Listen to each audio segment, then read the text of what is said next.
Good day everyone, and to you our beloved instructor, Chineme Angog. I'm Joshua B. Tupas. Together with my group, we are going to discuss with you about the self, society, and culture. But before that, let us know first the objectives of this lesson. First, explain the relationship between and among the self, society, and culture. Second, describe and discuss the different ways by which society and culture shape the self. Third, compare and contrast how the self can be influenced by the different institutions in the society. Last, examine oneself about the different views of self that were discussed in the class. And that's what we're going to talk about today. Hi everyone, good day. I am Jolivin Bustamante Versodisican, the reporter. So before we start our topic, maipapakita kong picture and try to look at the picture and analyze it.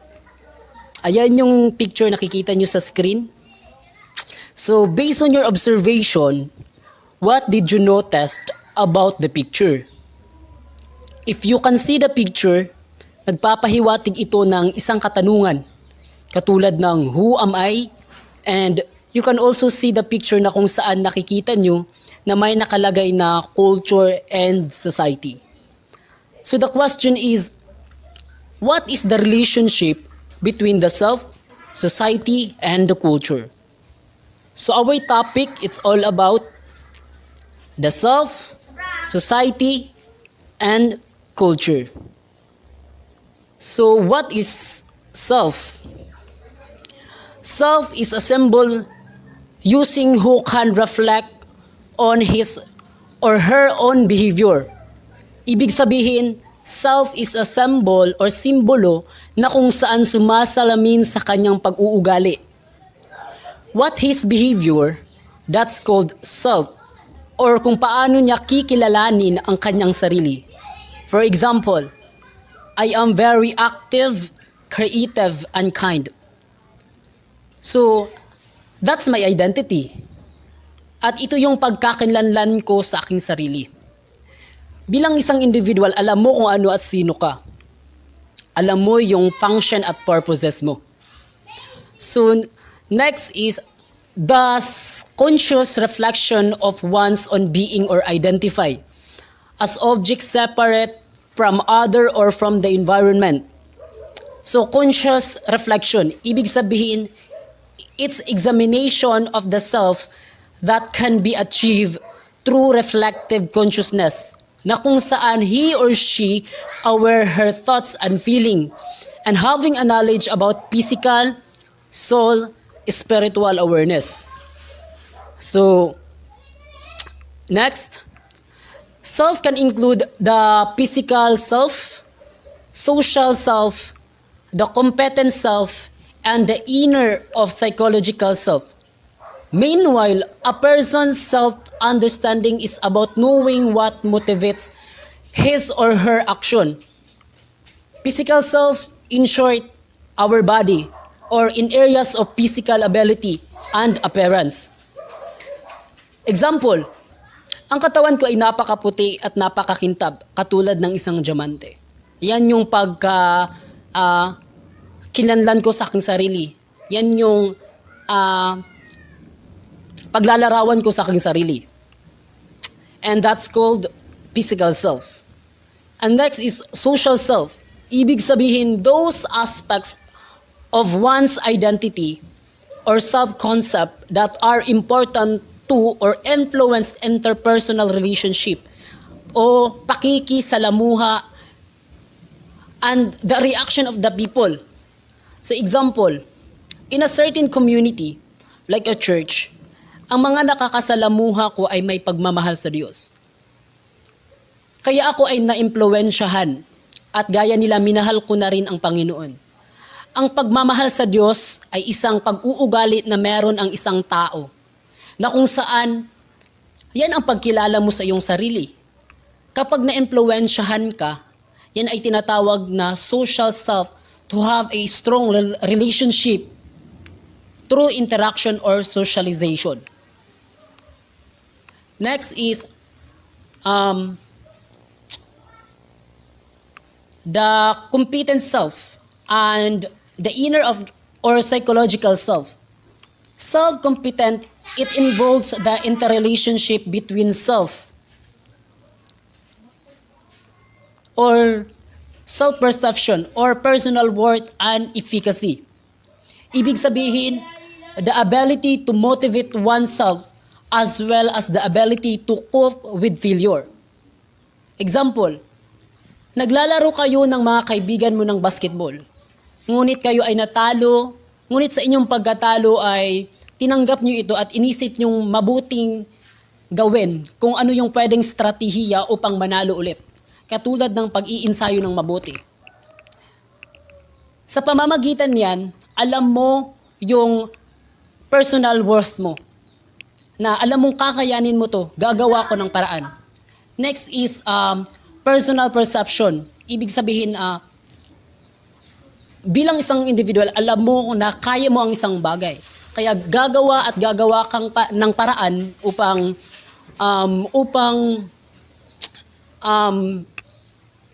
gumawa ng isang bagay na makakabuti sa'yo. Ayan. So, next is, ayan, nakikita nyo yung picture.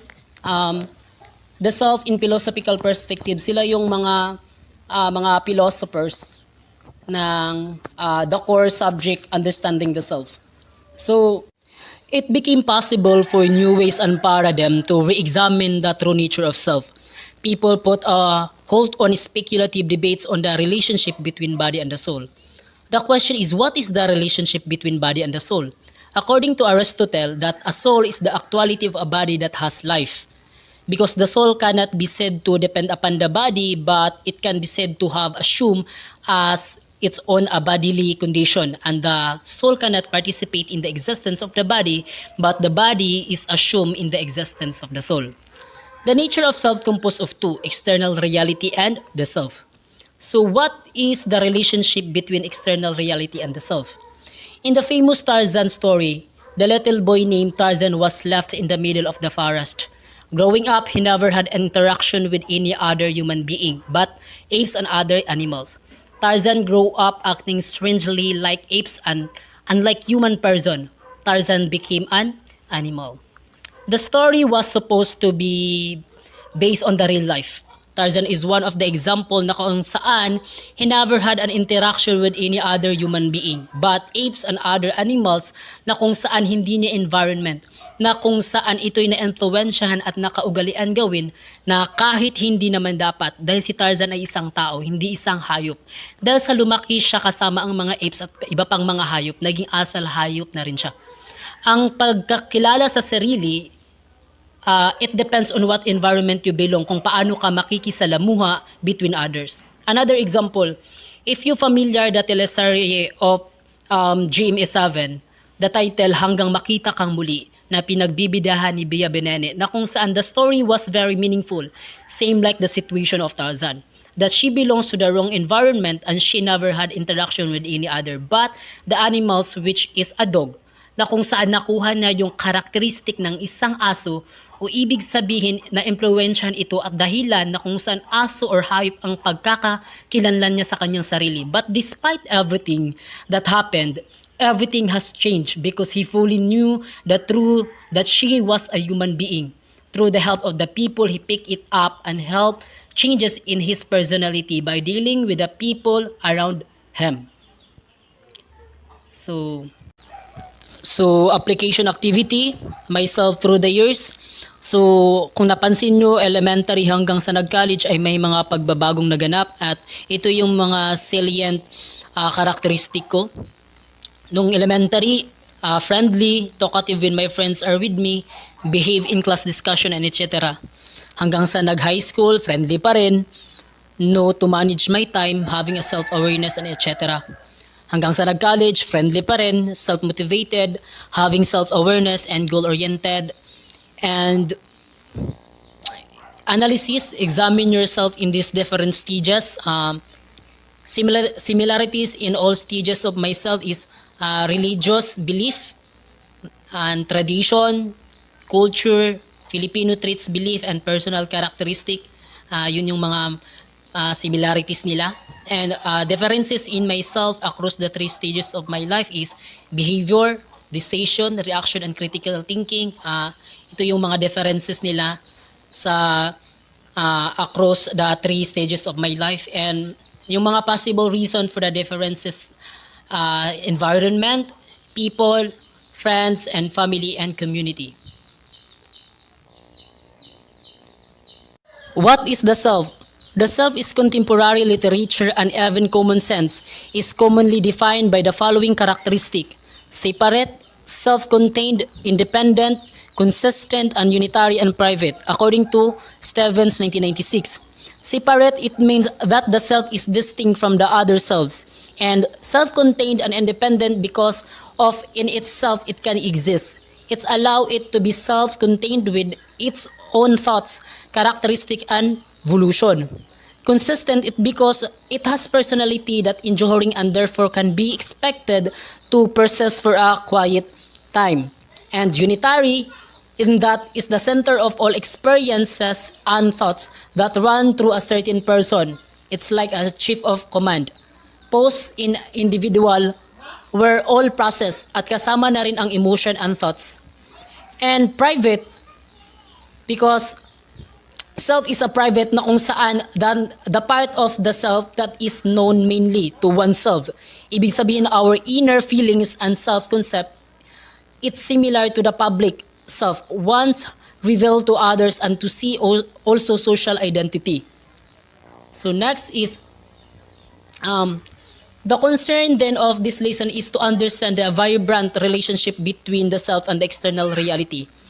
This perspective is known as the social constructivist perspective. Social constructionists argue for a merged view of the person and their social context, where the boundaries of other and the self is always in participation with social life and its identity subjected to influence her and their.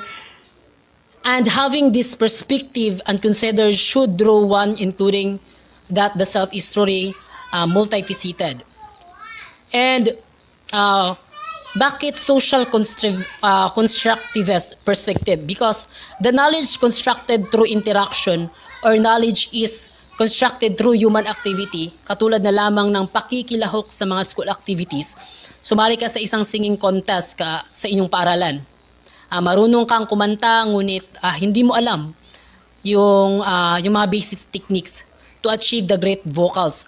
Nang dahil ikaw yung napili, tinuruan ka ng coach nyo on how to achieve a great vocal. So, ibig sabihin, through human activity or interaction with others, the knowledge are constructed. In addition, individuals are create meaning through interaction. And also, the self is always in participation with social life and identity, subjected to influence her and their, and having this perspective considered should draw one into concluding the self is truly multifaceted. So, multifaceted, a person who has many different talents in all kinds of fields. A person have the ability to create meaningful things, the ability to participate productive and efficient, and interact in a certain community.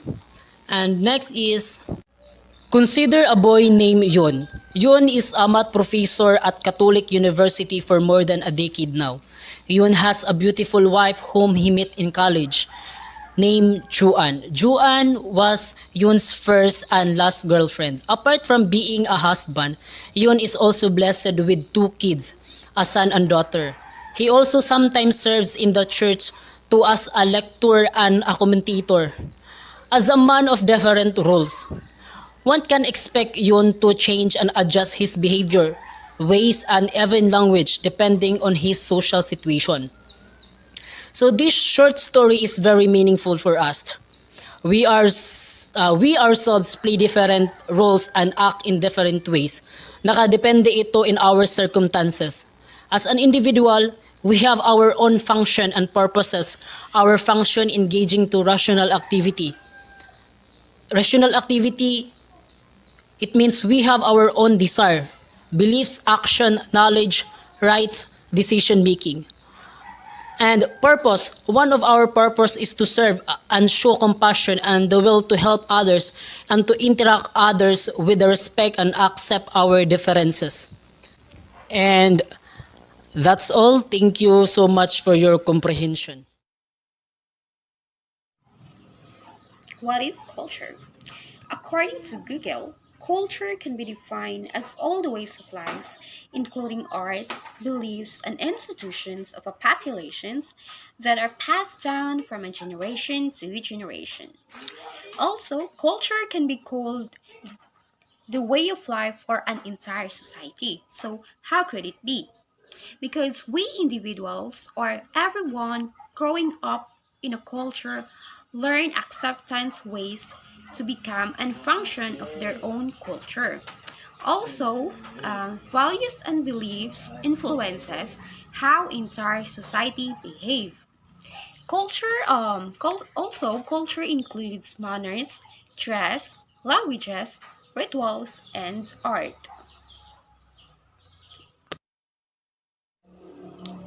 In this second slide, culture shape our identity. Cultural identity develops from birth and is shaped by the values and attitude prevalent at home and the surroundings. So, culture shape our identity because the definition acknowledges that culture influences our beliefs about what is true and false, our attitudes, including our likes and dislikes, our values regarding what is wrong and right in our behavior. It is from these that cultural influences that our identities form. So that's why culture shape our identity. So what are those influences are shape our identity?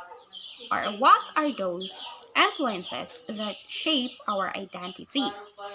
Identity informations and evaluations are impacted by a variety of external or internal factors like society, family, loved ones, ethnicity, race, culture, location, self expressions, and life experiences. So, everyone or anyone need to feel accepted at a home or within a certain of group. So, in this slide, according to French anthropologist Marcel Mauss, in every self there are two faces, the moi and the personae. So, moi refers to a person's sense of who he is, his body, and his basic identity or his biological governance. So, moi is the person's basic identity. On the other hand, personae composed of the social concepts of what it means to be who. So, according to French anthropologist Marcel, he clearly explained the idea of self and culture. According to him, moi is your basic identity that makes who you are as a person, while personae is the one who makes certain adjustments about yourself. So since our personing is considered flexible, we sometimes feel lost when we don't really understand ourselves.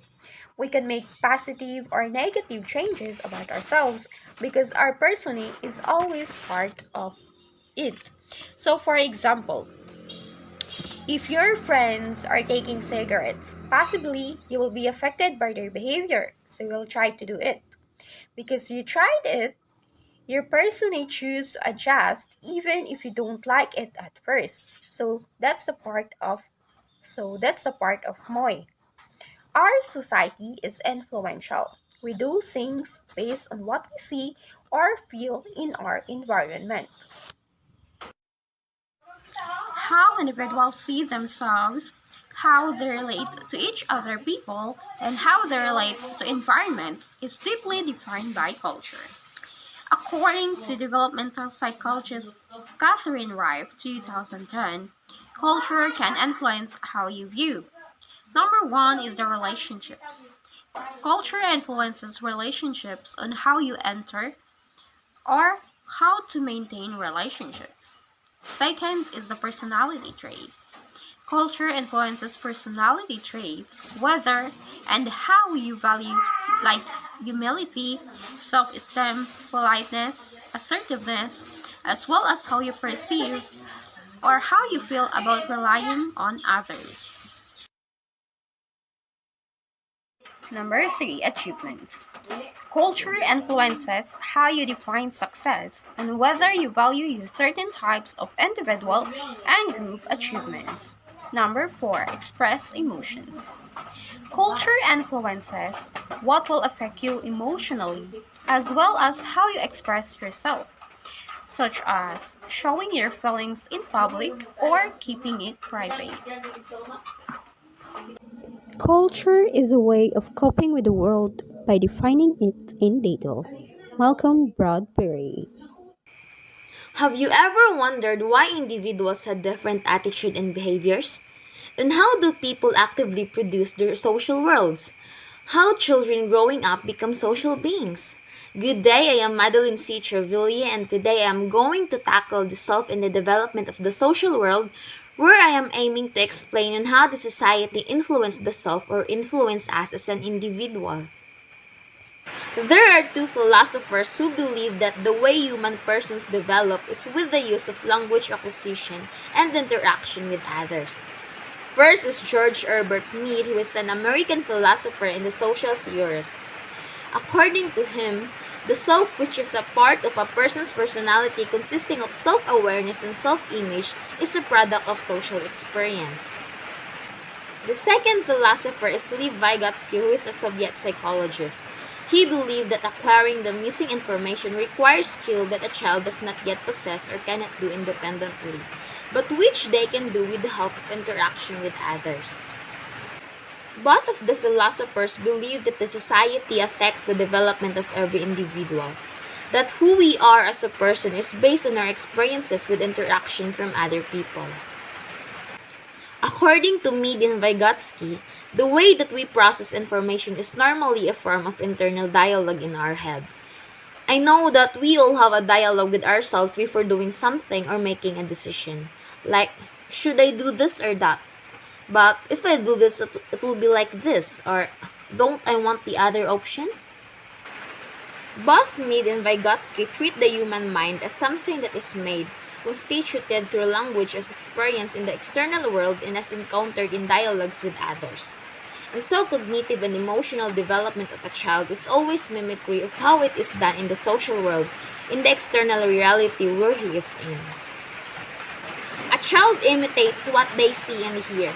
Have you noticed that a child is making conversation with the toy while playing? Like, "Diyan ka muna ha, magluluto lang ako." Or can you notice how children can easily adapt ways of cartoon characters they are exposed to?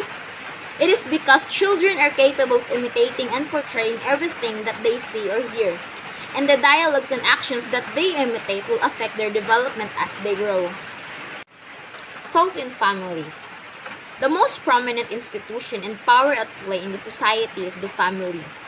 The kind of family that we are born in, the resources available to us, and the kind of development that we will have will certainly affect us as we go through life. Family is the nucleus civilization and the basic social unit of society.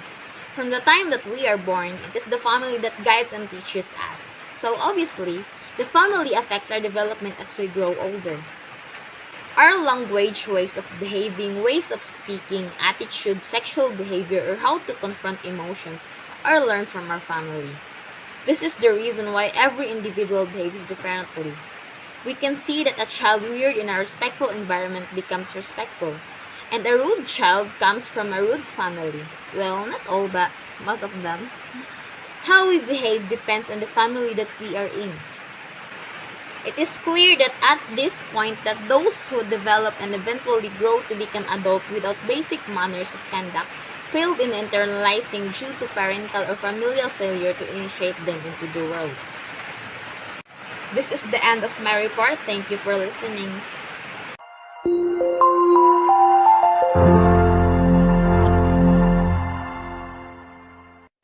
Good day, ma'am. Today, I am going to discuss the gender and the self. Gender is one of those hierarchy of the self that is subject to alteration. change, and development. So as you can see her, it can be altered, just going to be a confusion. Sex and gender are different. Sex is described to as adverse, and gender is something we can choose if a person wants to. Sex can be born as a male or female, and gender can be a girl or boy. Sex is something inside to us that cannot be altered. Gender is something you can. Alright?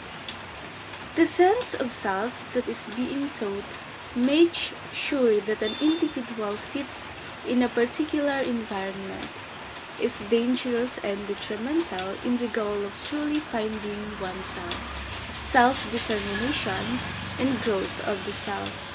So as much as in here, if an individual forced to do or was forced to be something else than what he really feels, that would be dangerous and detrimental.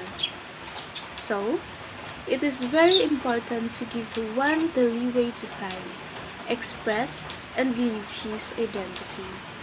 So in psychology, it is very important that an individual was able or will able to express his or herself.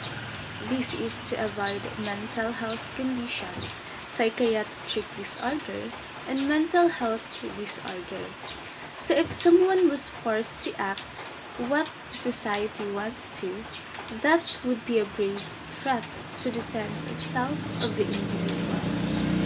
Alright, gender has to be personally discovered and asserted and not dictated by the culture and society. So as much as in here, gender is something we can choose or others cannot or others don't want to. That depends. So in here, gender is something that is not dictated of someone else or by anyone, even if your family, friends, specifically by the society. That's gender. Gender and sex are different. So again, just like the book said, gender should not be dictated by anyone else. Thank you. Hi everyone, my name is Joshua B. Tupas, and today's video we are going to discuss the relationship between the self, society, and culture. So first, let's talk about the relationship between self and society. Society. First, society affects our personality. Second, the way that a self develops depends on the society where he or she belongs. Third, the society creates conditions and opportunities for all-around development of individual personality. So the relationship between the self and society is inextricably linked. It is because we humans are the reason why there is a society. It means without humans, there is no society. And we all know that humans describe each one of us, ourselves. For instance, the life of Tarzan. As we all know, Tarzan is a human, am I right? And he grows and develops in the jungle together with the animals. And as we all know, Tarzan is already belongs to the society of animals. And does not even know that he is a human. And because of that, Tarzan acted like an animal, learned to move like an animal, and also his behavior is the same to animals. And the reason for that is because he is influenced by the society of animals in which he lives. And when it comes to society, there are customs and regulations in society, as well as certain rules that people must follow. It means that society is the one that influences that people who live in that particular place. And also, if the society is good, the people who live in it are also good, like the way people interact and treat each other. In simple words, the self can only be identified depending on the society in which you live. So So now let us proceed to the relationship between self and culture. Culture shapes our identity and influences our beliefs about what is true and false, including attitude, the likes and dislikes, and values regarding what is right and wrong of the behavior. Next, through the development of general traits, rules, expectations, and values. Next, culture is the way of life for entire society. So as we all know, from the word culture means there is a tradition. And every culture has its own traditions, beliefs, norms, language, symbols, values, and ways of knowing what is right and wrong. For example, there is a culture that believes that Allah is the true name of God. And we know that this is the culture and beliefs of Muslims, right? So if you were born in that region, of course, you will learn from what you hear, see, and what the people in that country teach you. And also, self-culture or cultural identity is a part of a person's identity or their self-conception and self-perception, and is related to nationality, ethnicity, religion, social class, generation, locality, or any kind of social group that has its own distinct culture. Through identifying culture is one of the effective ways to examine yourself of who you are as a human being. And that's all for today's video. Thank you.